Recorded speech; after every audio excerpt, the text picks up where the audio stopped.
Bon, on va commencer, chers amis.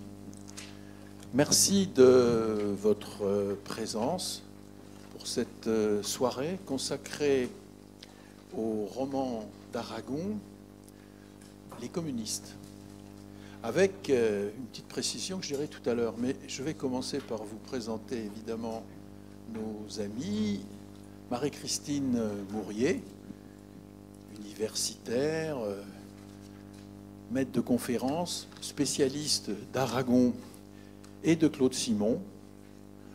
Sur Aragon, elle a organisé des tas de colloques, Aragon et le Nord, Aragon, théâtre roman, etc. Et puis, elle a accepté de parler ce soir, de préparer sa conférence sur l'écriture de la guerre dans les communistes d'Aragon. D'où le sous-titre « Le jour a de l'encre sur les doigts », qui est une formule qu'on trouve dans le texte et qui va donc porter sur la fin des communistes. Marie-Christine, à toi. À moi. Bon, avant tout, je voudrais dédier cette conférence à quelqu'un qui a disparu récemment, à savoir Bernard Leuillot, grand lecteur des communistes, qu'il soit bien clair que rien de ce que j'ai écrit, rien de ce que je vais dire n'aurait pu être écrit et dit sans son immense travail. Bon, merci. Est-ce que vous entendez bien ?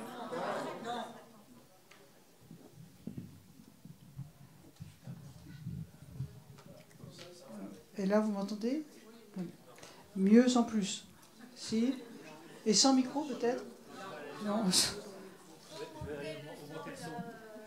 Sinon on va faire comme dans les interviews. Oui, mais ça va... Oui, Et là, ça va ? Bon, ça m'ennuie que vous n'ayez pas entendu ce que j'ai dit parce que je dédiais cette conférence à Bernard Leuillot, qui est grand lecteur des communistes, je répète donc, et je répète que sans son travail, je n'aurais jamais pu fournir mon propre travail. Bon, je vous remercie d'être là pour ouvrir avec moi une porte dans ce roman méconnu d'Aragon et toutefois sans doute l'un des plus attachants. Alors bon, j'ai l'habitude de beaucoup citer les textes des auteurs que je commente, d'où l'exemplier. Alors je vous signale qu'il y a 3 fautes, j'ai beau relire et relire, il y a il y a un S en trop, enfin bien, une tête assez bizarre et un mot qui est répété. Je n'ai pas reproduit les citations très courtes, je les signalerai. J'ai joint aussi 2 cartes fournies par Aragon, parce que ce sont des cartes qui sont dans les œuvres romanesques croisées qui ont été reproduites dans la Pléiade. Ces cartes ont été commandées par Aragon, ce n'est pas lui qui les a dessinées, mais ce sont sur ses consignes. Alors on va regarder en avant, exposer en fait la première carte, la carte du nord de la France, afin que vous repériez les principales villes et que vous suiviez mieux le déplacement des soldats. Donc on démarre du bas, donc de la partie Péronne. Voilà, vers Péronne, vous aurez à un moment un événement. Vous allez ensuite vers Cambrai, et si vous descendez vers Le Cateau, ville de Matisse, entre parenthèses, on aura là l'emplacement du cantonnement du GSD d'Aragon. Ensuite, si vous montez légèrement à l'est, nord-est, vous avez Valenciennes, et au-delà de Valenciennes, Mons, et au-delà de la carte, Jodoigne, c'est-à-dire l'endroit où le GSD a eu un nouveau cantonnement au moment du 10 et 11 mai. Condé-sur-Lescaut, qui est légèrement plus à l'ouest, c'est important aussi. Ensuite, vous vous dirigez vers le centre, et vous avez 3 villes importantes, Douai, Arras, Lens, qui sont donc comme un triangle. Ensuite, vous remontez, vous avez Lille. Et la route va être la route des Flandres, donc les troupes vont se diriger de Lille vers Dunkerque, en s'arrêtant pour ce qui est du GSD à nord-est de Dunkerque, à Givelde. Si vous descendez au sud de Dunkerque, vous avez Saint-Omer, et au sud de Saint-Omer, vous avez Thérouanne. C'est une ville qui a aussi, vous le verrez, son importance. Dans la deuxième carte, qui est aussi fournie par Aragon, mais c'est une demi-carte, vous avez la partie, alors, le bassin, ce qu'on appelle le bassin minier, part en fait comme il faut, je vais utiliser le mot faux tout à l'heure, mais c'est un peu la même chose, comme il faut de Condé-sur-Lescaut et se dirige vers... donc il prend Valenciennes, voilà, il remonte comme ça jusque Béthune. Béthune, je vois... Oui, jusque Béthune, voilà, et au-delà de Béthune. Mais pour ce qui est d'Aragon, ce qui va surtout l'intéresser, c'est ce qui est à l'est, nord-est de Lens. Donc c'est la deuxième carte. Et là, vous avez des villes qui auront beaucoup d'importance. Voilà, on va dire Austricourt, Libercourt, vous allez voir, c'est très important. Carvin, Wagny, Courrières, etc. etc. Bon, ces cartes ont été fournies par Aragon, et j'y reviendrai. Elles vous donnent une sorte de contrat de lecture. Si je fournis des cartes, c'est que j'attends que vous les lisiez. Et donc, c'est important. Alors, donc là, je commence l'exposé lui-même.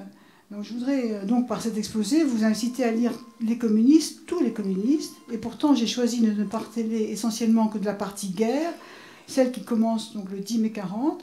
Alors, ce paradoxe, je voudrais m'en expliquer. C'était le souhait de Bernard Vasseur, mais cela rencontrait aussi mon choix personnel. En effet, j'avais lu en 2002 ce roman pour préparer le colloque Aragon et le Nord, et j'avais été à l'époque fascinée par le bouleversement que provoquait dans le roman l'arrivée de la guerre. La partie traitant de la drôle de guerre me semblait elle-même aspirée et ne prenant sens que par l'après-10 mai. Il m'avait semblé que ce roman, difficile, devenait alors facile à lire, ou plus précisément, qu'il était facile de se laisser emporter. Car ce roman est bien un roman difficile et d'ailleurs peu lu, un livre âpre et râpeux, dirait François Bon. Un livre qui cherche à tout dire, tout saisir, alors même que tout fout le camp. Alors je prends aujourd'hui le pari de votre lecture à venir en vous emmenant sur le même chemin que celui que j'ai emprunté, celui de la défaite totale et brutale, celui du parcours raconté dans ma région bouleversée, puisque j'habite dans le Nord. Alors, je vais tout d'abord rappeler quelques faits biographiques qui seront peut-être redondants pour certains.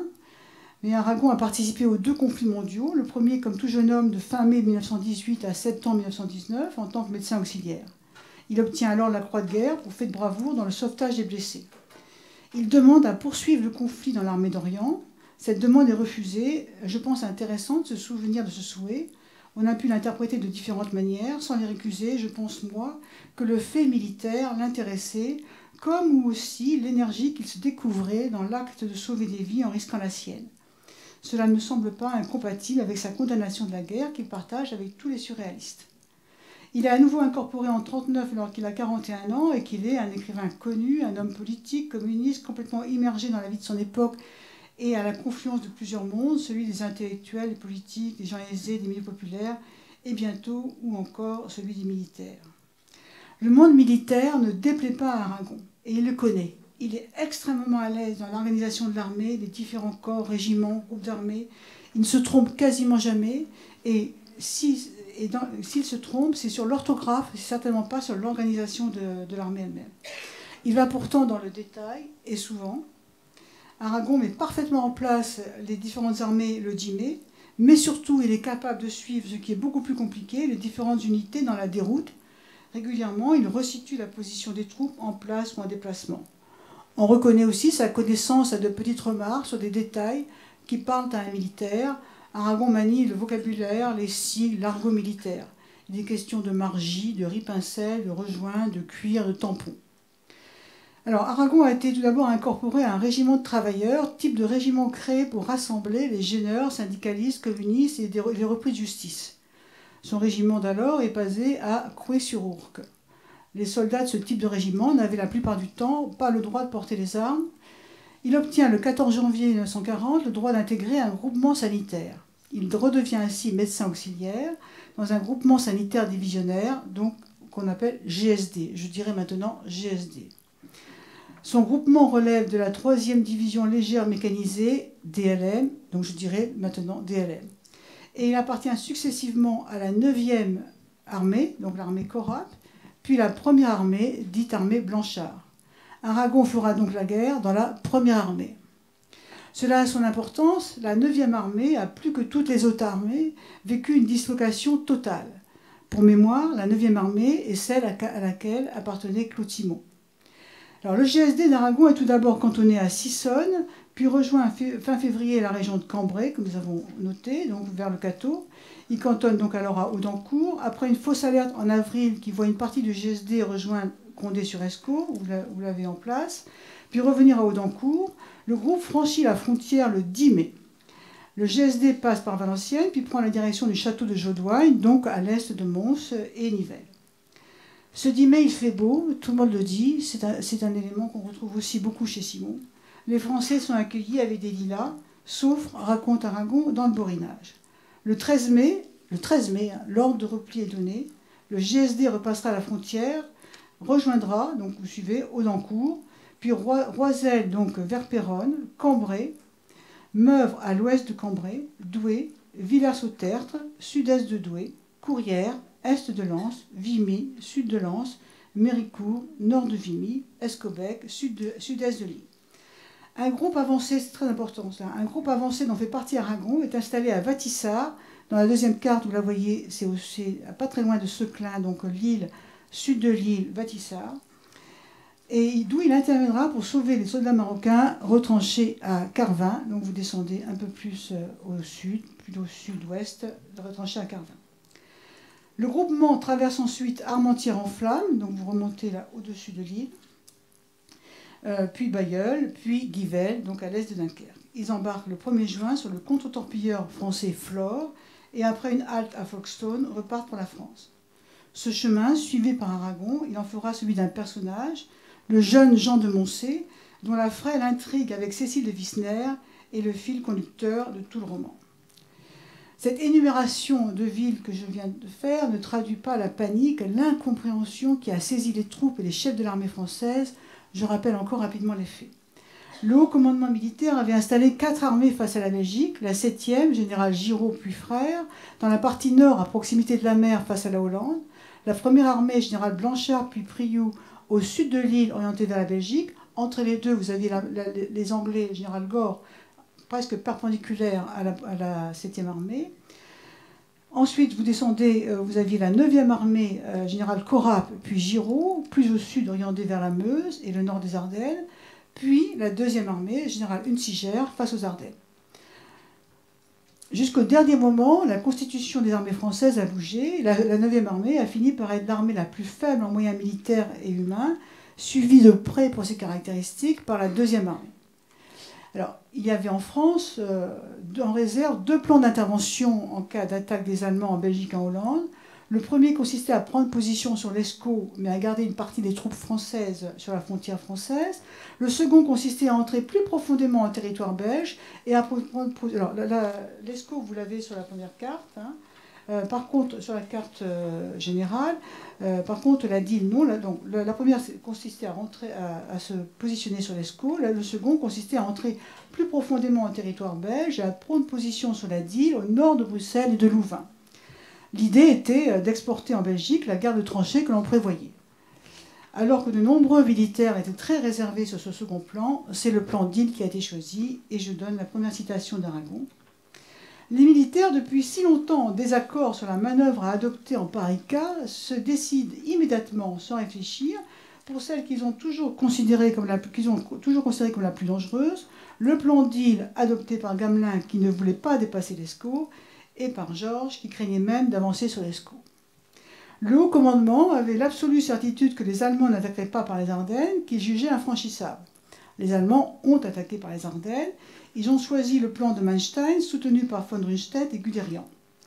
Ce plan consistait à attaquer avec les panzers à la jonction entre la 9e et la 2e armée à Pucemange, à franchir la Meuse, puis les Ardennes par des chemins forestiers assez commodes, et ensuite, au lieu de se diriger vers Paris, de rejoindre la mer à Abbeville par un coup de faux et d'enfermer les armées alliées dans une poche et de resserrer.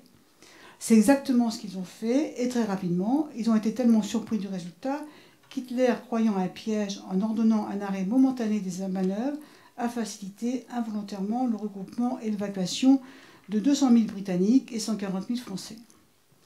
Cette attaque à un emplacement non prévu, avec des moyens non prévus, a provoqué un effondrement de la 9e armée et à sa suite en partie des 2e et 1er armées. Les Allemands ont laissé par contre la 7e armée, la mieux dotée en hommes et matériel, se déplacer assez tranquillement en direction de la Hollande. Ils l'y ont fixée alors qu'elle était déjà bien avancée. Ce n'est que tardivement que le haut commandement a compris le piège et lui a fait faire marche arrière. Alors, l'horizon de la guerre, des guerres, a orienté tous les livres du monde réel. Aragon avait pressenti l'arrivée du conflit, mais l'expérience de cette guerre-là l'a déstabilisé. Aragon a en effet vécu au ras du terrain ces événements. Comme tous les soldats, il n'y a, sur le moment, rien compris. Je cite, « Tout ce temps de la guerre, fait-il penser à Jean de Moncey, il lui semble n'avoir été qu'une machine à enregistrer des sensations, des souvenirs, sans les critiquer, sans bien les comprendre. » Pour comprendre, Aragon est retourné sur place, il a enquêté, il a lu l'ensemble des témoignages et récits de guerre qui ont paru en assez grand nombre dès 1945, mais aussi les récits d'hommes politiques tels que Reynaud, Fontaine ou Monzy. Il lui a aussi fallu relire le journal officiel, réviser les faits de la vie politique, le pacte germano-soviétique, etc., etc. Donc, écrire ce roman, ce sera donc aussi se retraduire ce vécu d'une guerre particulière où tout est brutalement devenu incompréhensible. Retraduire, redonner du sens, situer les responsabilités, créer un monde qui sera l'inverse du mépris des hommes, ce mépris qui sous-tend les événements, et découvrir au final, l'impossibilité à dire, mais dans cette impossibilité même, trouver un souffle venu du manque. Afin donc de tout dire, pour comprendre et situer les responsabilités, Aragon commence par installer des personnages partout, dans tous les milieux et tous les lieux. Pendant la drôle de guerre, le récit alterne des narrations souvent assez longues sur les deux cantonnements du Mussien et de Carcassonne, sur la constitution progressive du JSD à partir d'éléments de Carcassonne envoyés dans le Vaucluse puis à la caserne Mortier à Paris.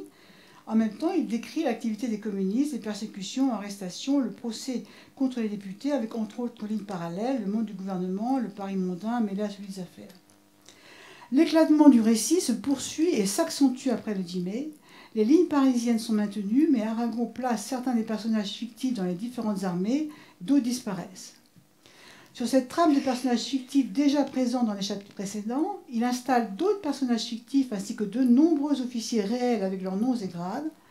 En même temps que la déroute se mue en une route des Flandres, route vers Dunkerque, Aragon ajoute des personnages et en retrouve d'autres pour figurer l'exode, la tragédie du pays des mines et la résistance des troupes françaises à Lille. Afin de tout dire en même temps, il donne un tempo différent à son texte de celui adopté dans l'avant 10 mai 40. Les passages sont plus courts, la narration est obligée en permanence de s'interrompre afin de prendre en compte les différents champs de bataille ou de fuite et donc de revenir en arrière.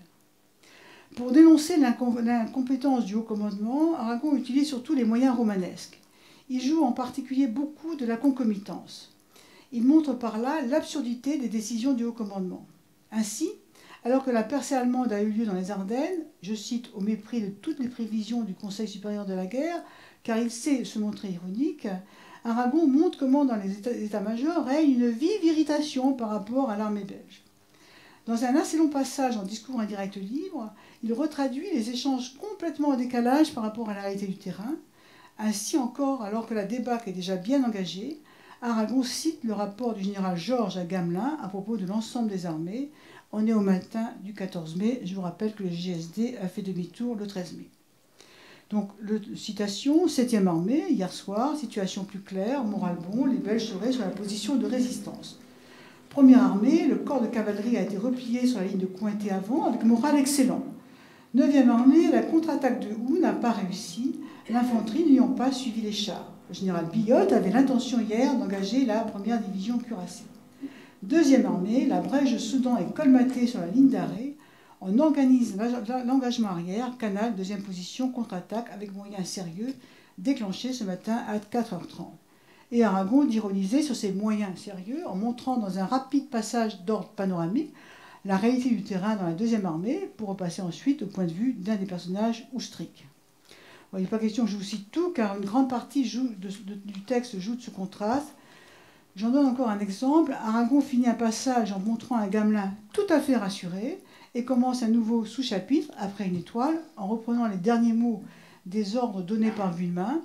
Villemain parle, il dit sur le front de la Meuse. Aragon reprend sur le front de la Meuse, il n'y a plus de front de la Meuse. Le temps n'est en effet pas le même pour tout le monde, alors que s'installe le nid de résistance à la Horne, je cite Aragon, lieu où les spahis jetés en holocauste aux chars vont mener une lutte à mort. Gamelin répond à une question de Churchill que le commandement français envisage la situation avec calme. Parfois, ce décalage, souligne Aragon, est le fait d'une duplicité. Ainsi, dans le roman, Végan, dans le même temps qu'il demande aux troupes de tenir dans une résolution farouche et envoie des consignes inapplicables, parle d'armistice avec Reynaud. Aragon met aussi en valeur l'énorme problème de transmission qu'a connu l'armée française. Alors que les généraux allemands se déplaçaient avec leurs moyens de transmission et pouvaient, de leur char même, par téléphone radio, demander à l'aviation d'intervenir, l'armée française en était encore au téléphone fixe ou au déplacement physique. Souvent, l'un doublant l'autre, d'ailleurs, remarque-t-il. Les ordres donnés en deviennent inapplicables. Je cite, « Au groupe d'armée, Billotte s'étonne de ne pouvoir avoir Corap à l'appareil, toujours en balade ce Corap. Mais le général Blanchard, de son côté à Valenciennes, demande vainement Georges au téléphone au QG de la Ferté. » Je précise qu'Aragon reste toujours dans le point de vue français. Il ne dit pas la supériorité allemande en matière de transmission que je viens de vous indiquer. Il montre les problèmes français. Il y a aussi la préparation des troupes et la logistique. Il y a par exemple la question de l'approvisionnement en essence. On l'aurait piqué aux fesses, Blanchard, il n'aurait pas mieux bondi. Qu'est-ce que tu dis? 150? Mais comment veulent-ils que je marche 150 km de plus avec ce que j'ai d'essence? Il souligne aussi l'importance de la mésentente entre généraux, les bisbilles, les contre-ordres et les moyens mis en œuvre par certains pour se protéger. Ainsi, une Sigère va-t-il renvoyer tous ses généraux, évident par là d'être lui-même démis de ses fonctions? Il rappelle que c'est pourtant ce même une Sigère qui a fait démonter les protections anti-chars face à Sedan. Le colonel Lacaille, dans le roman, là je passe au roman, chef d'état-major d'une Tigère, apprend la nouvelle au commandant Benedetti, personnage fictif du roman. Quand je pense qu'il a fallu, il n'y a pas 8 jours, détruire ces obstacles anti-chars que des travailleurs qui travaillaient du chapeau avaient imaginé de dresser justement sur les 2 voies d'accès des Ardennes en face de Sedan. Il dénonce aussi les décisions absurdes, les blocos, les maisons fortes mal orientées et mal conçues, l'obsession anticommuniste du haut commandement et du gouvernement qui va leur faire réserver des troupes et des chars pour le maintien de l'ordre à Paris. Aragon, de temps en temps, s'autorise donc à l'ironie. Cette guerre n'est pas, fait-il dire au colonel Lamiran, une guerre du genre prévu. Ironie aussi à l'œuvre quand il fait répondre par un politique radical, Dominique Malot, à une question inquiète de la femme d'Aurélien Lortillois sur la guerre à la frontière nord. À la frontière nord, dit Malot, il n'y a même pas de fortification à la frontière nord. Pourquoi voulez-vous qu'on s'y batte, chère madame?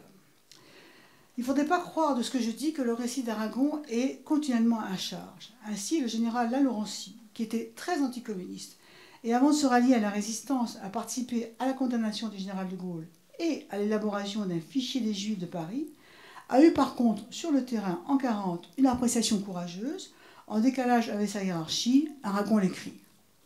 Il témoigne aussi quand les militaires et leurs officiers se sont battus, ont résisté, ont fait preuve d'héroïsme, en particulier dans la défense de la région de Lens, de Lille et dans la protection de l'évacuation de Dunkerque. Tous les généraux ne se valent pas, et s'il fait dire à l'un d'eux que Blanchard, ce n'est pas Foch, mettant par là en avant la conséquence de la mort de Billotte, il cite aussi ceux qui se comportent correctement, comme les généraux Marc, Dame, Priou, M, Mus, Molinier, et les colonels Burnol et Geoffroy, ces derniers morts à la Horgne avec les Spahis. Aragon accorde une très grande place dans ce cadre aux troupes originaires du Maghreb qui ont combattu héroïquement tout au long de ce mois de mai. Il situe les responsabilités, c'est ce que je viens d'essayer de vous montrer, et il retraduit le vécu des soldats. Ces jours de mai 40, les troupes engagées, en particulier celles de la 9e armée et donc à leur suite celles de la 2e et 1re armée, les ont vécues comme un cataclysme, une déroute spatio-temporelle. Du début à la fin, les soldats et un grand nombre de leurs officiers n'ont rien compris à ce qui se passait. Aragon relate cette déstabilisation. Pour la comprendre, il faut saisir la mesure de la violence de l'attaque allemande, de la puissance des panzers et peut-être plus encore de l'aviation allemande. C'est le ciel qui craque. Très beau texte. Les bombardements ne ralentissent pas, au contraire, tout le jour, sans rien, sans personne là-haut pour s'y opposer. Ils sont donc les maîtres du ciel. Et c'est une vague plus forte, avec double, triple rondelle. Et est-ce qu'il tombe? Cet appareil dégringole sur toi, avec ce sifflet soufflant sur toi. Cette folle sauvagerie entre tous les points de la terre, de te chercher, toi, et la mitraille gifle l'air, le tonnerre écrase la terre, le tympan, la tête, un autre pique, un autre encore. Nappe de bombes, éclatement, les maisons croulent, les pierres valsent, Ce qui était n'est plus. Des toits volent, des poutres de fer parcourent des kilomètres. Il se creuse des abîmes, le feu se met à des réserves de paille, à des gares, à des dépôts de munitions qui sautent, répétant à leur manière du sol, la démence du ciel. Donc la violence de tout ce que tous vivent fait apparaître ici un toit en dramatisation dessous. Deuxième texte, il y en a d'autres, hein, je ne vais pas tout vous citer, mais les avions, cela saute, cela se disloque, cela crache la fumée. Le jour en est noir, les trombes à base de flammes montent en spirale vers les Stukas qui piquent dans les ténèbres de l'incendie. Les éclatements assourdissent les bois, des troupes débandées, de l'artillerie arrivent à travers ces nuages de la terre. L'essence brûle sur les routes, les voies ferrées, les avions hurlent en piquant. Donc ciel et terre se confondent, c'est l'apocalypse, la fin du monde, dit Aragon, un cauchemar travassé, encore lui, l'enfer. Au sol, le décor se fait de sauvagerie. Jean n'a pas fait 30 pas vers la voiture que cela a commencé. Combien sont-ils? 3 ou 10 000. Les avions piquent sur la route, lâchent les bombes, regrimpent, retombent, mitraillant la fuite éperdue dans les fossés, les champs, la foule hurlante, les enfants jetés à terre. Ce petit enfant qui vient de naître, en fait de petit enfant, il trouve une bouillie. Cette catastrophe qui touche civils et soldats, le lecteur se souvient que dans le confort douillet d'un hôtel parisien, l'académicien Berdoula l'avait souhaité, se faisant le chantre bavard des hommes politiques de droite à la manœuvre. Qu'elle vienne, la catastrophe, claironne l'académicien, qu'elle vienne. Pour les soldats, tout se fait incompréhensible. Le mot revient comme une litanie. Le mouvement de faux est particulièrement déstabilisant parce qu'ils ne comprennent pas la menace allemande, la manœuvre allemande et ne peuvent situer l'ennemi. Comment cela se faisait qu'il puisse y avoir du Boche par ici?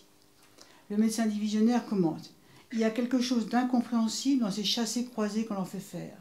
Et Raoul, à son tour, ce qui se passe à Cambrai est incompréhensible. L'incompréhension est aussi celle des civils qui fuient. Nous, on va à pied parce que c'est notre pays. C'est ici qu'on a été malheureux. Et je veux bien crever. Mais qu'on me dise pourquoi, nom de Dieu. Qu'on me dise pourquoi.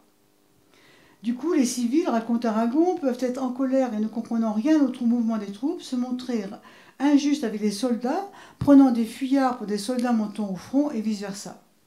Soldats et officiers perdent la notion du temps et de l'espace.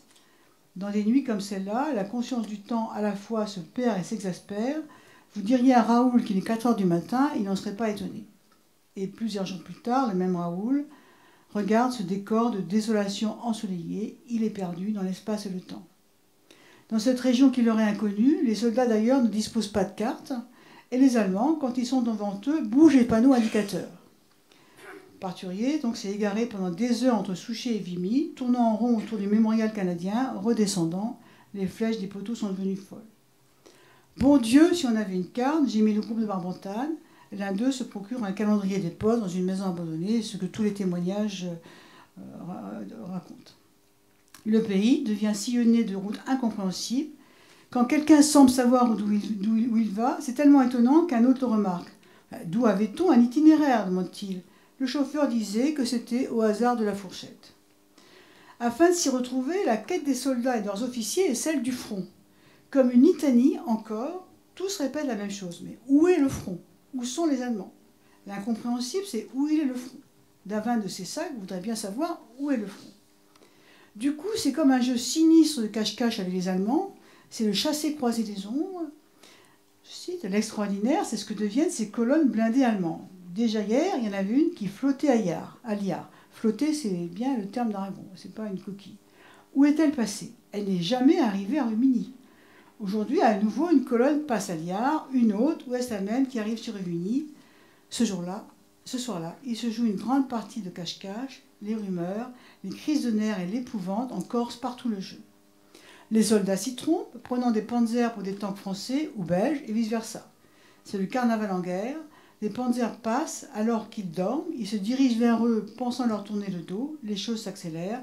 Le cache-cache, raconte Aragon, des panzers et de leurs victimes se joue maintenant sur toutes les routes, les généraux se perdent. Cette désorganisation, raconte Aragon, s'auto-alimente du fait que assez rapidement, nombreux sont les soldats en fuite qui gênent les ripostes, qui cherchent à le mettre en place. De très nombreux soldats errent, sans unité ni officier, et l'exode qui s'est mis en route dès le début contribue à la panique générale et à l'encombrement des routes. De temps en temps, Aragon reprend de la hauteur, quitte le bordel de la guerre pour un point de vue panoramique. Il quitte le multiple des points de vue pour resituer les responsabilités. Ainsi, après avoir cité Paul Reynaud passant à la radio, par suite de fautes incroyables et qui seront punies, etc., Reynaud dit que les ponts n'ont pas été détruits sur la Meuse. En fait, commente Aragon, les ponts de la Meuse ont tous sauté, et c'est Aragon qui a raison. Les raisons pour lesquelles les panzers ont passé ne sont pas si simples, et elles impliquent la responsabilité non du seul Korab, mais de ceux qui n'ont pas tenu compte de l'enseignement de la guerre de Pologne, tout le haut commandement, et de celui qui a nié la valeur de rupture des chars et la pénétrabilité d'Ardenne, et qui ne sera pas puni, que Reynaud vient d'appeler Pétain. Dans ce monde sans boussole, la folie rôde, et de nombreux sont ceux qui parlent la raison. La confusion est à son comble. Toutes les routes de ce pays assiégé, maintenant, sont sillonnées de mouvements incompréhensibles, toujours ce mot. Les convois en tous sens s'y croisent. La fourmilière en migration s'est heurtée aux flammes, se disperse et remonte le long des itinéraires de fuite, désormais à circulation double. Ceux qui avaient encore l'espoir vague de la mer voient revenir, comme leur propre image, ces hommes et ces femmes désespérés, épuisés, débordant de colère, qui les avaient précédés sur le chemin. Alors, le texte, suivant les événements jour après jour, fait converger la plupart des personnages vers Cambrai, puis nous dirige ensuite vers l'est de Lens, Lille et enfin Dunkerque, tout en maintenant en place les lignes du Paris politique, du Paris mondain, des communistes, etc. La focalisation se démultiplie et Aragon intègre des personnages de l'Exode, crée des personnages pour suivre l'Exode et surtout les mineurs. À Thérouanne, Lille, puis à Carvin, Libercourt, Carrière, surgissent les zones de l'occupation en train de se mettre en place. Dans ce secteur minier, la guerre est un multiple foyer. Elle est tout d'abord la résistance des Marocains, parmi lesquels on retrouve maintenant Barbentane, le départ imprévu des Anglais de leur position. Elle est aussi l'opération de sauvetage des blessés menée par Moncey et Parturier à partir de Vatissart. Elle est le feu de l'usine de goudron dont le nuage est vu de tous. Ces multiples foyers se télescopent et pour chaque foyer, nous avons parfois plusieurs points de vue. Rappelons que lors de l'évacuation des blessés marocains à Carvin, nous sommes au plus près de ce qu'a vécu Aragon lui-même dans la confusion des combats. Il a participé lui-même à l'évacuation, au sauvetage des Marocains. Ils sont là, les blessés, dans leur équipement déchiré, les turbans sales, le visage luisant, un qui crie « On ne sait plus comment le faire taire, ça démoralise les autres ». Mais ce pays minier connaît donc aussi à partir du 28 mai la première mise au pied brutale opérée par celui qui est maintenant l'occupant allemand. Un jour comme les autres, le 28 mai 1940, qu'est-ce qui différencie un 28 mai ou du 27 ou du 29 ? De tous les côtés, les soldats gris apparaissent et Aragon retrace ces journées d'horreur. Les Allemands commencent donc par bombarder un train de munitions en gare de Libercourt. Cela a mis le feu à l'usine à goudron, ce qui provoque un énorme champignon noir, spectacle incroyable. La Wehrmacht et les SS rassemblent ensuite tous les hommes de Courrières, Oigny, Libercourt, Carvin, donc on est dans ce secteur nord-est de Lens. Les 10 000 hommes, dont Barbentane, sont parqués dans le stade d'Hénin-Liétard. Sur le chemin, des atrocités multiples, apparemment gratuites, sont commises. Aragon donne le nom des tués. Les 10 000 mineurs seront ensuite conduits à Douai, puis Cambrai, puis relâchés. En autre parallèle, Aragon raconte l'agonie de Lille. Il retrace la résistance des armées qui se battent, contrairement aux ordres reçus, puisque Lille devait être ville ouverte. Je cite Aragon. Ils vont essayer d'arrêter l'invasion de la ville à l'est en envoyant des hommes par les boulevards qui la contournent. Ils tiennent pour non avenue la décision gouvernementale ou préfectorale de déclarer l'île ville ouverte. Civil ou militaire, ce matin-là, il faut bien que quelqu'un ait outrepassé ses droits et forfait à l'honneur. L'histoire décidera entre le général Molinier et le préfet de Lille. Aragon montre que ce combat sans espoir dans l'île a, je cite Aragon, retardé les Allemands dans leur marche à Dunkerque. Comme dans le pays des mines, il suit le chemin des atrocités commises par l'occupant. Il raconte aussi comment les Allemands organisent des pillages, les filment et tuent. Les Allemands ont filmé, ont fait des photos pendant toute cette opération. Mais tout le roman converge vers Dunkerque, dont les pages sont parmi les plus belles de la littérature française, les plus étudiées aussi. Le témoignage se lacère selon la belle expression de Duvigier, et l'apocalypse indicible ouvre la voie à l'accumulation de groupes nominaux, d'oxymores. Aragon, en 66, reprend donc l'écriture pour tenter de redire Dunkerque, et le nous ressurgit. Je vais lire ce texte, mais il sera lu beaucoup plus brillamment dans peu de temps. Nous arrivions ivres de fatigue et de douleur par cette longue équipée folle du fond de notre terre violée. Nous étions comme ces soldats de Xénophon apercevant enfin la mer grecque et l'appelant de son nom, Thalassa, Thalassa. Mais cette mise en scène des derniers jours, cette lourde insomnie de sable et de ruines, cette traversée des flammes, comment voulez-vous, comment que j'arrache du fond de mon œil les souvenirs de cette abominable vision? Ce Dunkerque de peu 8 jours ne peut donc être ni décrit ni dépassé.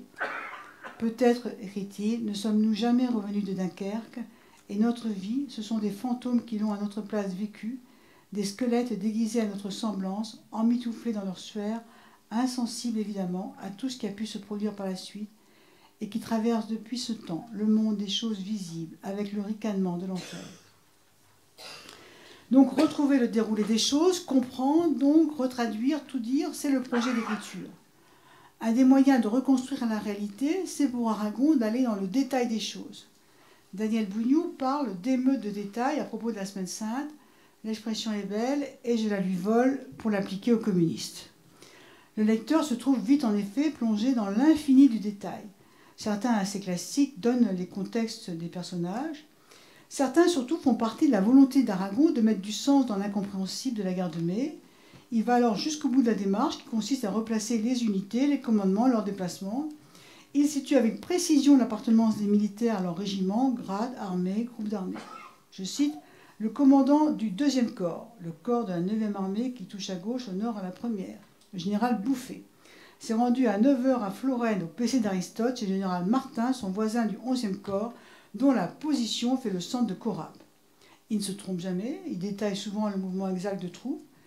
Quand les premiers éléments de la division cuirassée arrivent au voisinage de Flavion, où est le général Dufay, avec le PC de la 18e division, c'est-à-dire à 5 km en avant d'Aristote du corps d'armée, mais bien à 15 de ses objectifs du côté de Dinan.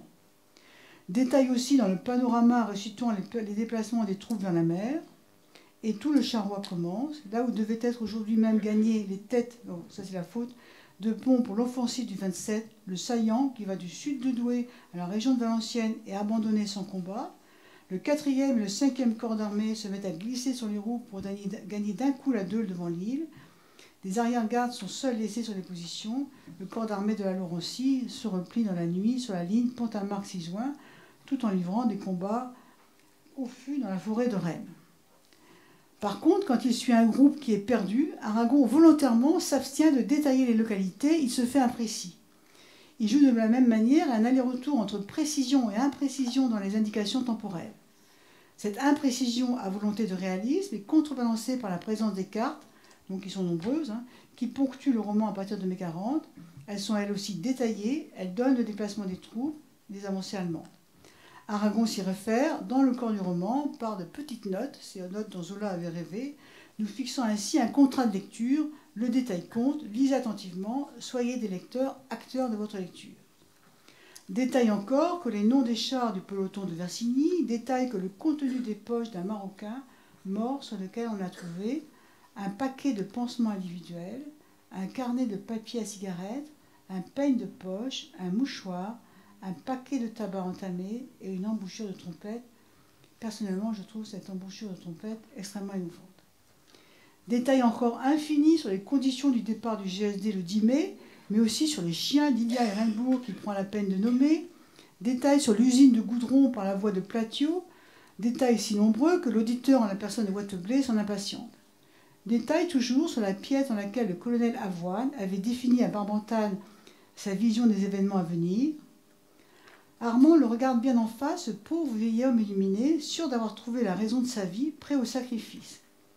Tout cela dans l'arrière-boutique où Avoine a établi sa popote, des boîtes de petits pois sur les étagères, du thon mariné, des bouteilles de quina avec leur gorge renflée, et une grande image de l'exposition internationale de 1937 montrant le nouveau Trocadéro avec à ses pieds les deux pavillons opposés de l'URSS et de l'Allemagne. Et encore, je ne traite pas ici de certaines descriptions de lieux ou d'objets, descriptions fascinantes de détails, un véritable parti pris des choses. Nous avons donc une émeute de détails, mais aussi une émeute de personnages. Que dire en effet de leur nom?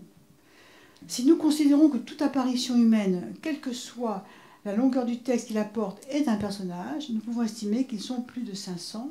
J'ai fait des petites colonnes, j'ai fait des comptes, j'approche en fait des 600. Bien sûr, nous avons les personnages principaux et les personnages secondaires.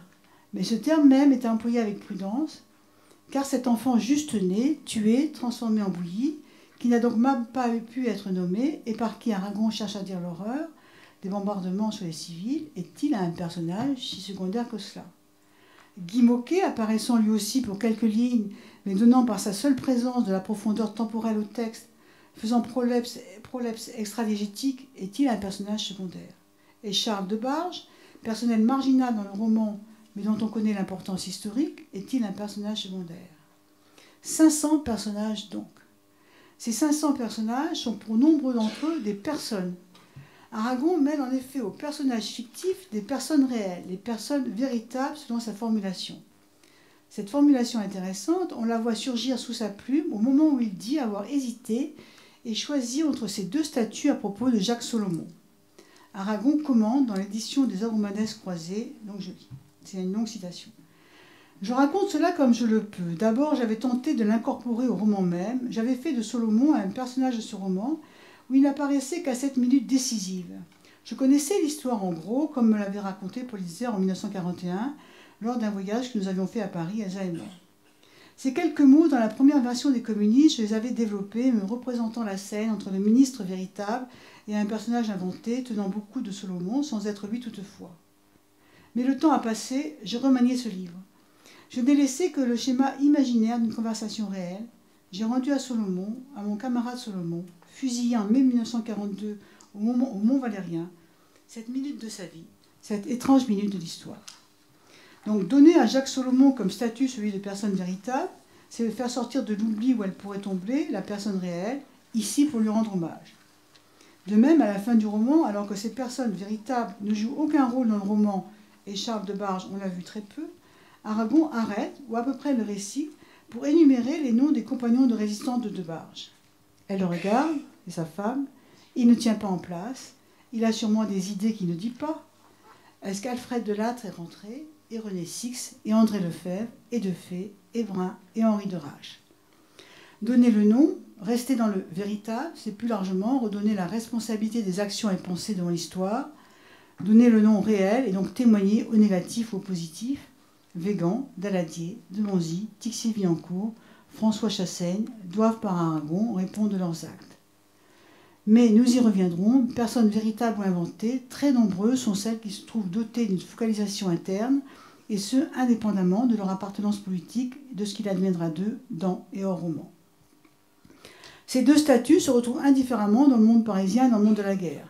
Le personnel politique du roman est en nombre très important et voit se côtoyer donc personnes réelles et personnages fictifs. Les officiers créés pour les cantonnements du Mucien de Carcassonne sont tous inventés, premier parmi eux le colonel Avoine. La plupart des officiers supérieurs à partir du 10 mai sont par contre des personnes réelles et sont construits à partir des recherches d'Aragon. Les officiers gravitant autour ou membres du GSD sont par contre tous fictifs. On peut jouer à trouver leur pilotis, reste qu'ils ont des noms et parcours inventés. On a ainsi le cas du général Gréville, sur lequel je reviendrai, qui remplacerait en fait deux généraux qui se sont succédés à son poste. Les soldats et sous-officiers français sont tous fictifs, tels Criquet, la fuite Barnabé. Ce n'est bien sûr pas le cas des membres des divisions d'infanterie nord-africaines, que nous appellerons donc désormais DINA. Aragon a cherché à les installer comme personnes réelles. Le groupe des mineurs est un groupe très important. Là aussi, Aragon mêle personnes réelles et personnages fictifs, avec parfois des pilotis. Nous avons aussi les personnes créées pour permettre un suivi de l'exode. Un grand nombre de personnages sont établis dans leur double appartenance de civils et militaires. C'est le cas bien sûr de Moncey, Vatrin, Barbentane, Cesbron, Mercadier, etc. Oustric et Pessé. Il y aurait aussi beaucoup à dire sur tous ces personnages qui ont des fonctions diverses, tragiques comme Gaillard, naïfs comme Jean de Moncey, puceaux de la guerre et de la politique. Quant aux Allemands, nous ne sommes jamais dans leur point de vue. Dans la très grande majorité de romans, ils n'apparaissent que comme Panzer gris et avions hurlants. Ce n'est qu'à Thérouanne, que je vous ai signalé tout à l'heure, puis lors de l'occupation de la mine et de l'île, que les personnages français rencontrent leurs occupants. Ce méli-mélo de personnages fictifs et personnes réelles pose un vrai problème de lecture. En effet, sauf à lire pour la 5e fois le roman avec l'appareil critique de Bernard Leuillot ouvert, on ne sait pas toujours à qui on a affaire. Cela introduit un flottement. On peut avoir tendance à prendre pour des personnages des personnes réelles et vice-versa. C'est troublant. Évidemment, on ne va pas hésiter pour Végan et Reynaud, mais pour Berdula, pour Benedetti, pour Muller, et pour Quentin Quillot, qui est le beau-frère fictif de Léon Delphos, mineur véritable. Ces personnages apparaissent parfois en groupe, parfois isolément. Nous avons comme des nids de personnages. C'est le cas des militaires des 2 cantonnements, de ceux du GSD, du personnel de l'hôpital de Moncé, des mondains, de l'usine de Blanchard, des mineurs. Dans ces cas-là, Aragon place un nombre extrêmement important de noms en très peu de lignes, et nous sommes parfois pas loin des énumérations. Par contre, les communistes parisiens, le personnel politique et les officiers supérieurs intervenant après le 10 mai sont le plus souvent intégrés progressivement au roman. Certains personnages disparaissent sans qu'on ait la moindre idée de ce qu'ils deviennent. C'est le cas par exemple de la plupart des officiers des cantonnements de Carcassonne et du Mussien, de même pour de nombreux communistes parisiens. Il y a plus largement une imprécision sur le devenir d'un grand nombre de personnages parisiens. Le roman est bien inachevé. Pour les militaires participant au conflit, c'est un peu différent. Aragon veille à nous indiquer ce qu'il advient du GSD, bien sûr, de Cormeilles, mais aussi de Barbentane qui reste avec les mineurs et de Mercadier qui a été évacué. C'est dit très rapidement dans l'épilogue, mais c'est dit. On connaît aussi, surtout, la fin tragique de plusieurs personnages, parmi lesquels Blomet, Peset, Oustric, les Marocains, Tunisiens et Algériens d'Edina. On apprend aussi les décès de certains officiers réels ou fictifs, parmi lesquels Lamartinière, fictif, Versini, fictif, Priot, personne réelle, l'emprisonnement d'autres, comme généraux Mus, Dame. Reste que là aussi, certains disparaissent sans qu'on en sache ce qu'il en advient. Ils disparaissent tels Criquet. Mercadier s'est retrouvé seul, couvert de plâtras, son compagnon, le caporal Criquet, disparu. La plupart de ces personnages ont un patronyme ou au moins un prénom ou surnom. Nombreux sont les personnages à avoir plusieurs noms. Là aussi, un flottement s'installe. C'est ainsi que les communistes parisiens ont des noms de clandestinité, ce qui est normal. Marguerite Corvisart s'appelle dorénavant Gérard. Rose Dusselier devient Marinette. Rose Dusselier, qui ne s'appelle plus Rose et plus Dusselier surtout, mais non plus du nom de ses papiers, car les copains dans l'illégalité lui disent Marinette. Rose Dusselier, c'est-à-dire Marinette, est extrêmement préoccupée aujourd'hui. Les officiers supérieurs eux aussi ont des pseudos. Et tout cela s'exprime dans leur langage secret. Allô, allô, Foch, ici Napoléon, Bugeaud vous fait dire. Allô, Gallieni, je ne peux plus obtenir Kléber, c'est insensé, à mon avis, il faudrait activer les réserves en direction d'Aristote. Quant au policier Jules Durand, il s'appelle Jules quand il est à Paris, et Durand à l'armée. On s'y perd, il nous perd. Et puis certains ne sont jamais nommés, ainsi le commandant ayant dénoncé l'affaire de compromission avec l'ennemi à propos du port de Dunkerque, n'est-il jamais réellement nommé. Le Tunisien qui a proposé à Barbentane de son frère n'est pas nommé, alors que sa mort, décrite en détail, construit fortement l'horreur. Il s'agit d'un personnage fictif. Je postule qu'Aragon ne lui a pas donné de nom, car il réservait cette table à tous les Marocains, Algériens et Tunisiens réels, morts en mai 40, dont il a pu récupérer les noms. Inventer un nom ici aurait été affaiblir l'acte de nommer. Le fictif n'a pas sa place dans ce tombeau de mots qui leur consacre. Le colonel Geoffroy rassemble les Marocains pour les disposer dans le bourreau, c'est-à-dire le quartier du cimetière. Boukatem Abdeslam, Amiam Habib, Walem Khalifa, Djelouk Bouakar, Safi Safi, Tayeb Belkacem, Chorem Ben Narbi, Benrebia Ould Bousmana, Abdallah El Sabi. Il n'y a pas eu de quartier pour les derniers soldats tués au poignard et à la baïonnette, des Marocains du général Méli, des Algériens du général Dab, des Tunisiens égarés du général Méni. Il y a parmi eux le lieutenant Mohamed Ben Mohamed Mokhtar. L'actualité récente nous a montré l'importance du nom et du prénom. Pour plus de détails sur la construction de ce tombeau, je vous renvoie à l'article de Corinne Grenouillet dans Recherche croisée numéro 13. Corinne Grenouillet, après avoir montré comment ces soldats africains étaient, selon Aragon, traités différemment des autres dans l'armée française, et ce à partir de stéréotypes, en particulier sur leur résistance supposée, focalise son analyse sur les éléments de la Horne. Je cite Corinne Grenouillet. Avec cet épisode de la Horne, Aragon apporte donc une place non négligeable aux soldats africains dans son roman militaire, souci de réalisme certes, mais surtout expression d'une reconnaissance pour ces hommes tombés au combat à un moment où la France était singulièrement oublieuse de ce qu'elle leur devait. Souvenons-nous en effet de Tyrol et de Sétif. Aragon donnera, dans le même souci de commémoration, les noms et prénoms prénom de tous les suppliciés du pays des mines, de l'île, de Bourdin qu'il a pu retrouver. Qu'est-ce qui fait choisir les victimes? Pourquoi ont-ils tué Arthur Rimbaud qui avait 53 ans et son fils Fernand qui n'en avait que 20? Ou cet enfant né en 1937 dans les bras de son père d'une balle? Villers et Ouvenagel avaient 15 ans tous les deux. Maurice Tanqueray a voulu se sauver avec son cousin dans les bras, abattu en fuite, le père et l'enfant.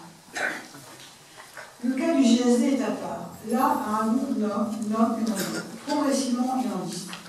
La première réelle mise en place du GSD dans le texte suit celle progressive animée par le médecin-chef d'Alain de Cessac dans le Vaucluse à Plan-d'Enfant, puis à Paris à la caserne Monty.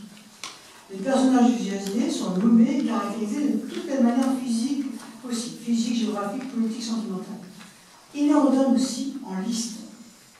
Morlière est le seul au milieu de cette chambrée de garçons d'1 à 3 ans cette année, dans Genève, Cropa, Belley, Besançon, Pélicourt, Montconseil, Béarza, Mort, Dupaty, etc., etc.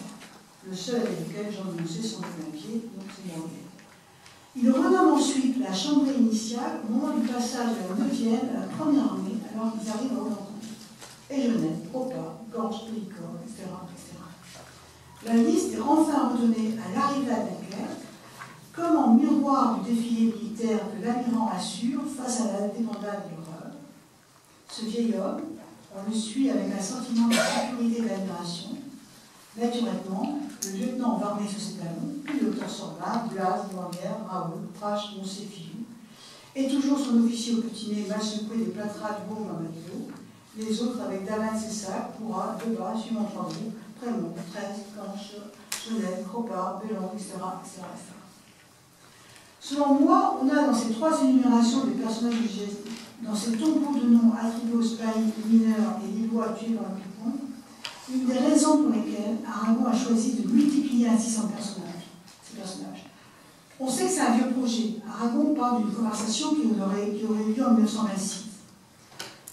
Je pense par exemple, puisqu'il nous faut bien un témoin, qu'Emmanuel Baird doit se rappeler ce que je lui ai dit, cela doit être dans l'été de 1926, à Bétoussé dans les Landes, et qui était que toute cette foule des personnages, des personnages allaient se retrouver chacun par la logique ou l'élogisme de son destin, finalement dans une sorte d'immense bordel où s'opérerait entre eux la critique et sa confusion, je veux dire la défaite de toutes les morales dans une sorte d'immense orgie. Avec le communisme, le projet est donc conduit.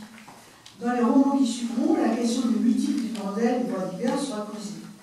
Mais ici, là, quel est l'enjeu de cette foule humaine, de ces 500 personnages? Dans les communistes, sous cette défaite de toutes les morales, ne retrouvons-nous pas une autre morale qui pourrait bien nous parler aujourd'hui? Le premier enjeu, selon moi, est en effet de lutter par là contre l'indifférenciation et la transformation de l'humanité en amalgame. La multiplication sans différenciation est souvent posée en ligne d'horizon. Ainsi, les 10 000 hommes rassemblés dans le stade planétaire. Ainsi, la poussière de gens, je cite, prêts à se battre. Ainsi, surtout, ces 100 000 hommes, 100 000 soldats à la guerre, ces kilomètres de plage, les types à se toucher, toujours à Raoult, quand c'est beau, c'est à Raoult. De multiples métaphores sont utilisées pour dire la disparition du 1, parmi lesquelles les fourmis, les métaphores joliment analysées par le vigile. Là, je cite Aragon, mais les fourmis sur les routes, les fourmis dans les chars, les fourmis à leur créneau, poste de frontière, les fourmis à cheval et à pied. Que savent-elles de tout cela? Que savent-elles de la partie d'échec sur l'immense damier bombardé, battu par la mort et le feu, où se joue la vie d'un peuple et l'avenir de la liberté? Les fourmis, c'est le risque du multiple et du semblable à l'infini, de l'inhumain donc, alors que les 500 personnages installent des uns multiples et différents.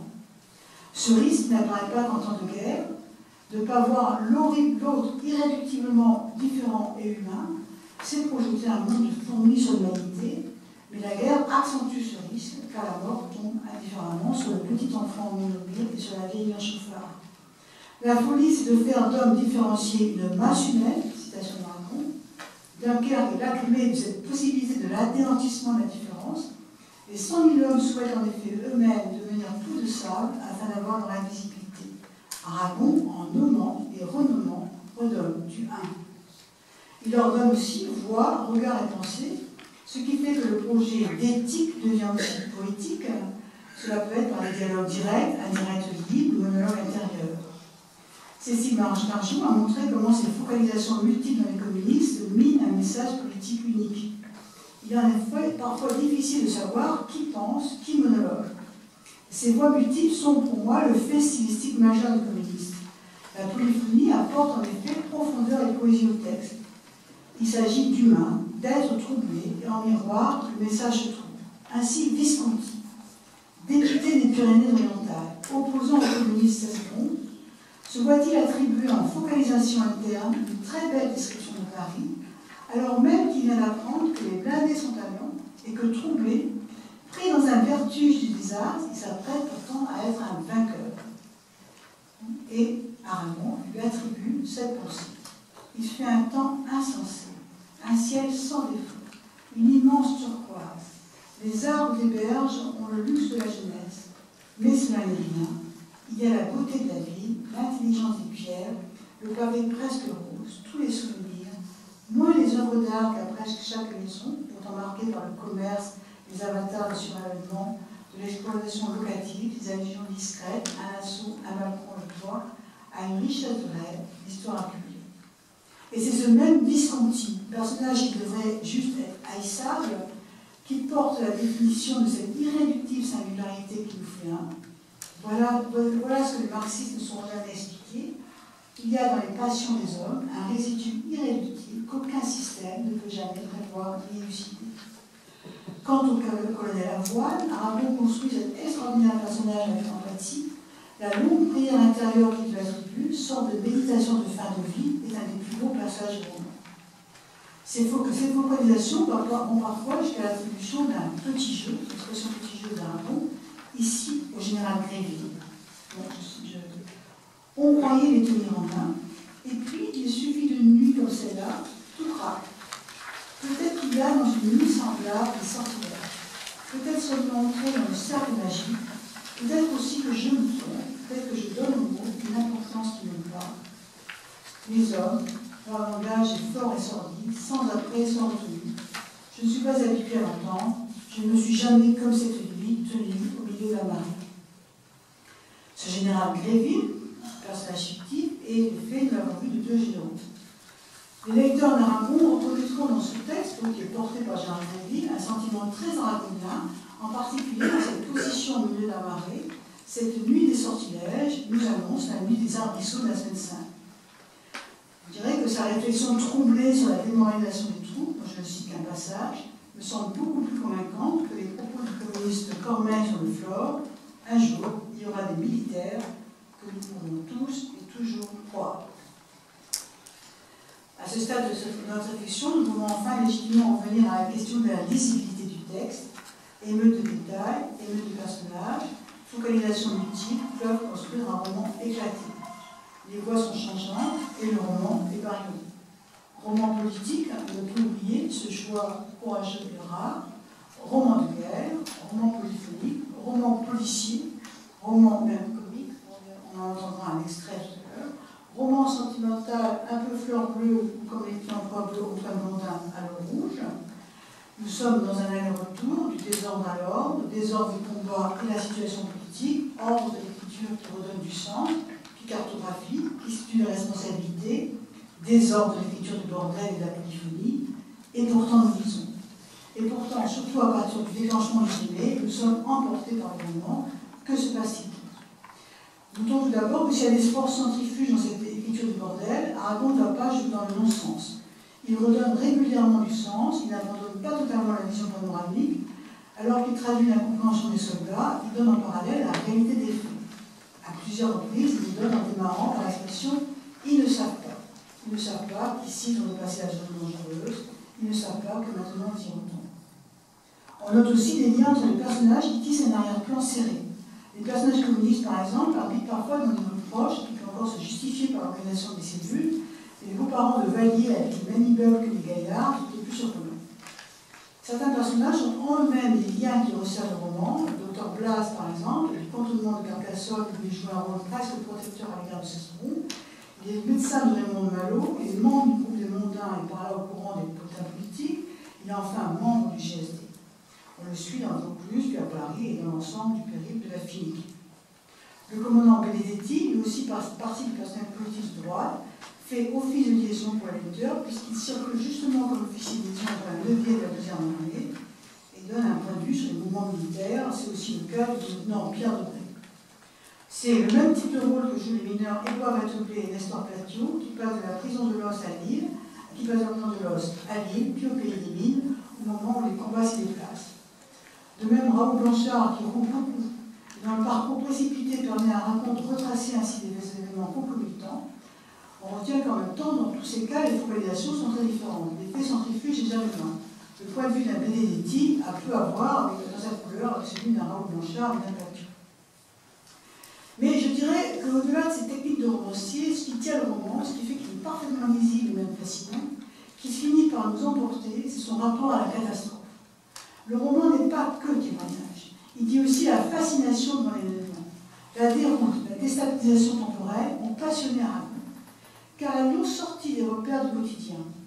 Dès les aventures de Télémaque, l'écrivain souhaitait être perdu dans l'espace et le temps. Ici, cette déstabilisation était à l'œuvre en réel. Il en témoigne, la retraduit, et il en est fasciné. La catastrophe bouscule tous les paramètres. Elle ouvre un autre monde. Elle place aussi l'écrivain devant un défi à dire.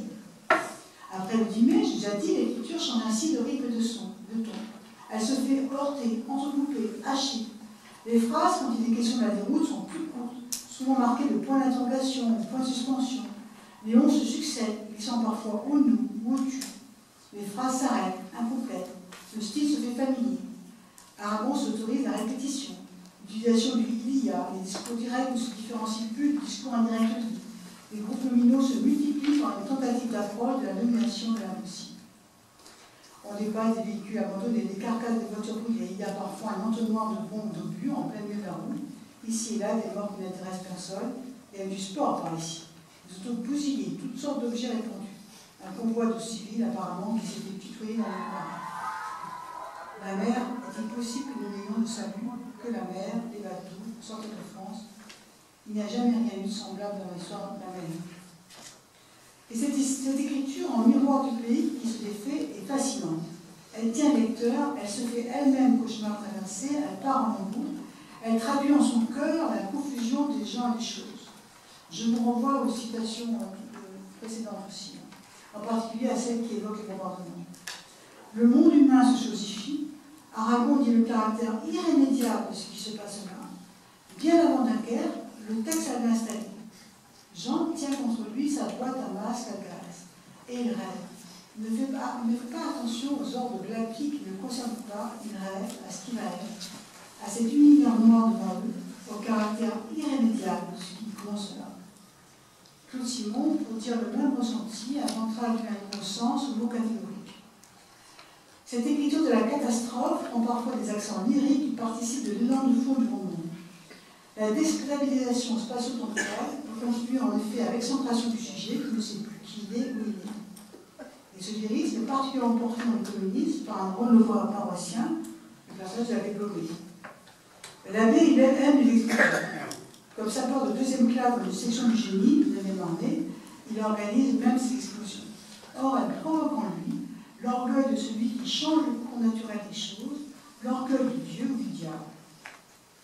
Quand l'explosion soulevant l'eau de la rivière, soufflant les maisons autour, projetant la ferraille au diable vert, l'abbé a été pris d'un orgueil peu conforme à son ministère. L'abbé Blomé, en pleine catastrophe, par la catastrophe créée par l'explosion, est donc dans une situation d'euphorie, d'exaltation. On trouve modélisé autrement cette exaltation avec deux personnages. Ici, Jean-Blaise Mercadier, sculpteur dans le civil, qui a un moment dramatique de fusillade avec l'ennemi, regarde, se pointe, et d'où ils vont surgir, comme il n'a jamais rien regardé de sa vie. Le sergent à sa pièce se sent calme, comme s'il avait tout le temps devant lui, toute la vie. Il ne pense qu'au soleil, il fait beau, merveilleusement beau. Un de ces jours où l'on sent la lumière sur sa peau comme un parfum, comme sa jeunesse. Il y a arrêt temporel, présent qui offre le monde dans le plaisir sensuel de sa présence immédiate et faussement permanent. Cette exaltation est aussi redite par les yeux de Raoul Blanchard. Il y a dans les ruines un état naissant, quelque chose qui stupéfie. À l'instant, ceci est une maison, maintenant ce n'est plus rien. Et des meubles de mort en suspens sur les plaies béantes et des gens ensanglantés et fous traversent, portant une femme par les pieds et sous les épaules. La vie, la naissance, naissant dans la mort et mort dans la naissance, se retrouve ici, dans ces ruines à l'état naissant. La catastrophe stupéfie, elle est arrêt temporel. Le présent laisse définitivement en place l'image incroyable de meubles en suspens sur des plaies béantes. Vouloir être en permanence dans l'état naissant est une vieille obsession d'Aragon. Rappelons-nous à Nicée, je cite à Nicée, peut-être le participe naissant rendrait-il approximativement ma pensée. La réécriture opérée par Aragon pour l'édition des œuvres romanesques croisées, c'est dans ce cas débarrasser du passé simple et du coup du présent narration pour mettre en place ce qu'il a appelé un présent accentué, selon moi, un présent de tous les temps. L'abbé Blomet est aussi la figure où se croise le temps stupéfié et l'ouverture effrénée de la parole. Et bien Bernard, l'abbé Blomet, on imaginerait difficilement quelqu'un qui apporte plus de foule à raconter comment détruire des choses. Il est comme ivre des ponts et des routes qu'il a fait sauter. Tout cela n'a duré pourtant que 8 jours. Mais c'est comme si cela avait été l'essentiel de sa vie. Cela semble avoir duré des années. Il faut l'entendre parler. Il s'illumine de cette casse monstrueuse, énorme, de ces envolées d'acier. Il décrit, avec un débit précipité, une précision insensée. Pensons au détail. La touche que ça a, une maison arrachée de terre par une explosion qui s'élève dans le ciel comme une montgolfière sur la chute. Il y a exaltation, parce que cette stupeur crée l'extension du temps, et donc arrêt de la mort au moment même de celle-ci, et ouverture du faux de parole. Le lyrisme et l'ouverture précipitée de la parole dans le moment de la stupéfaction, c'est, je cite Aragon, l'ivresse de la fragilité, je cite encore, le vertige du désastre. C'est parce qu'il y a la guerre réelle que le texte est innervé par la parole de la catastrophe. Il n'est pas que cela. Il tient par elle, il devient lisible par elle. L'agonie du pays et le placement du monde. La vie est présente absente, elle est agonie. Le jour a bien alors de l'encre sur lui. S'il est un lecteur, je vais conclure par un petit hommage à Bernard Leyoux. S'il est un lecteur qui a agi pour que ce texte soit lisible, c'est Bernard Leyoux. Il n'est pas seul, ni le premier. Bernard Leyoux, comme responsable de la notice et de la parole critique des communistes dans l'édition de la Pléiade dirigée par Daniel Brugnon, a tout repris et est allé au-delà. Il a lu tout ce qu'Aragon avait lu en matière de documents militaires et civils, en particulier tous les témoignages d'officiers parus après-guerre. Il a lu et retenu. Il a été capable de repérer ainsi tous les emprunts d'Aragon, voire de trouver quelques erreurs orthographiques. Il donne aussi page à page les différences entre la version des ERC et celle choisie par la Pléiade et la version première. Son appareil critique comporte d'indications précises sur l'organisation de l'armée, les mouvements de troupes, le recul des éléments, il nous donne l'organisation de la GSD. Le travail a aussi conduit à beaucoup intervenir sur ce qui concerne la partie politique du roman, travaillant sur le général et le détail, resituant tel ou tel personnage, donnant du contenu à une simple allusion d'Aragon, peut-être plus en 50, mais certainement pas aujourd'hui. Il donne les pilotis de certains personnages. Il va même jusqu'à aider le lecteur à se repérer dans la multiplication des personnages par le petit de l'autre. J'aime à croire. Il a représenté le lecteur dont Aragon rêvé. Si ce n'est qu'il ne s'est pas contenté d'être un lecteur acteur de sa lecture, il a aussi été surtout un lecteur passeur.